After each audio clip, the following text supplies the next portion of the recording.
नमस्कार, भारत एक्सप्रेस राजस्थान में आपका स्वागत है। मैं हूं आपके साथ सुमित झा। राजस्थान में अगली सरकार किसकी बनेगी, इसका फैसला 3 दिसंबर को मतगणना के बाद ही पता चलेगा। लेकिन अगर दोनों ही प्रमुख दल मसलन बीजेपी और कांग्रेस सत्ता की कुर्सी तक पहुंचने के लिए जादुई आंकड़े से दूर रह गए तो छोटे दल और बागी उम्मीदवारों की अहमियत समझी जा सकती है। 25 नवंबर को राज्य के 199 विधानसभा सीटों के लिए वोटिंग हो चुकी है और अब प्रत्याशियों की किस्मत ईवीएम के अंदर कैद है।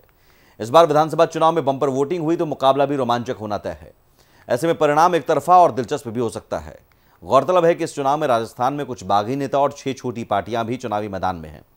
छोटे दल और बागी नेता बीजेपी और कांग्रेस के उम्मीदवारों को चुनौती दे रहे हैं। 3 दिसंबर को अगर छोटे दल और निर्दलीय चुनाव लड़े, बागी नेता दोनों दलों पर भारी पड़े तो दोनों दलों के लिए सत्ता की कुर्सी के लिए जद्दोजहद करनी पड़ सकती है। राजस्थान के वोटर्स 1998 के विधानसभा चुनाव के बाद से हर 5 साल बाद सरकार बदलते रहे हैं। 1998 से राजस्थान में एक बार बीजेपी एक बार कांग्रेस की सरकार बनी है। हालांकि छोटे दलों और निर्दलीय उम्मीदवारों ने 200 सीटों वाले विधानसभा में 100 के जादुई आंकड़े को पार करने के लिए अपना निर्णायक समर्थन दिया है। वसुंधरा राजे सिंधिया के नेतृत्व में बीजेपी ने 2013 के चुनाव में निर्णायक जीत हासिल की थी। इसके बाद 2018 में अशोक गहलोत को निर्दलीय और छोटे दलों का महत्वपूर्ण समर्थन पाने के लिए एक से अधिक बार अपना जादू चलाना पड़ा था। पिछले चुनाव में प्रदेश के छोटे दलों को करीब 12% वोट मिले थे। इसलिए ये छोटे दल दोनों प्रमुख पार्टी कांग्रेस और बीजेपी के लिए अपरिहार्य हो गए हैं। ये छोटी पार्टियां जिसे ज्यादा नुकसान पहुंचाएंगी वो 2023 की रेस में उतना ही पिछड़ता चला जाएगा। पिछले चुनाव में कांग्रेस बीजेपी दोनों दलों के वोट शेयर सिर्फ आधी फीसदी का मामूली अंतर था। आपको बता दें कि राजस्थान में कुल 5.27 करोड़ मतदाता हैं।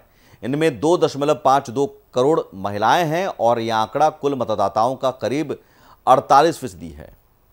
अब आपको बताते हैं, राजस्थान में Bahujan Samaj party, BSP, Azad Samaj party, ASP, Indian tribal party, ITP, AIMIM ने उम्मीदवार उतारे हैं। ये सभी पार्टियां खेल बिगाड़ भी सकती हैं। हनुमान बेनीवाल की राष्ट्रीय लोकतांत्रिक पार्टी एनडीपी, आम आदमी पार्टी, बीटीपी से अलग होकर बनी बीएपी, अभय चौटाला की जननायक जनता पार्टी जेजेपी, शिवसेना, शिंदे गुट ने भी प्रत्याशी उतारे हैं। 2013 में बीजेपी को बंपर बहुमत मिला था, लिहाजा छोटे दलों की भूमिका जीरो हो गई। लेकिन 2018 में तस्वीर अलग थी। वैसे तो राजस्थान के चुनाव में बीजेपी और कांग्रेस के बीच सीधी टक्कर है, लेकिन चुनावी पंडित बताते हैं कि 200 सीटों में से 50 सीटों पर बागी उम्मीदवारों और छोटे दल असर डाल सकते हैं। ऐसे में चाहे कांग्रेस हो या फिर बीजेपी, दोनों की नजर इन छोटे दलों पर टिकी है, क्योंकि नतीजे अगर मनमाफिक नहीं आए तो छोटे दलों के हाथ में सत्ता की चाबी आ जाएगी। और बेशक सीटें पूरी कहानी नहीं कहती, वोट प्रतिशत भी बहुत मायने रखता है। कई बार वोट शेयर सत्ता समीकरणों को बिगाड़ और बना सकता है।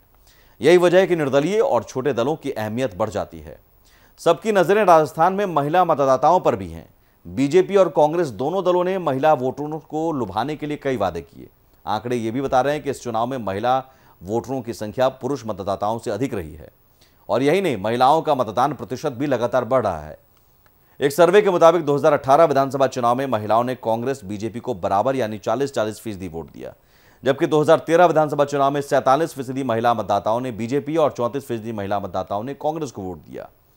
बीजेपी ने इस विधानसभा चुनाव में 20 और कांग्रेस ने 28 महिलाओं को टिकट दिया।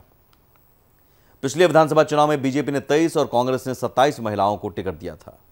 अब जाहिर है 3 दिसंबर को ही पता चलेगा राजस्थान में सियासी ऊंट किस करवट बैठ रहा है और सरकार किसकी बनने जा रही है। फिलहाल इस वीडियो में इतना ही। राजस्थान की और भी खबरों के लिए आप जुड़े रहिए भारत एक्सप्रेस राजस्थान के साथ। नमस्कार।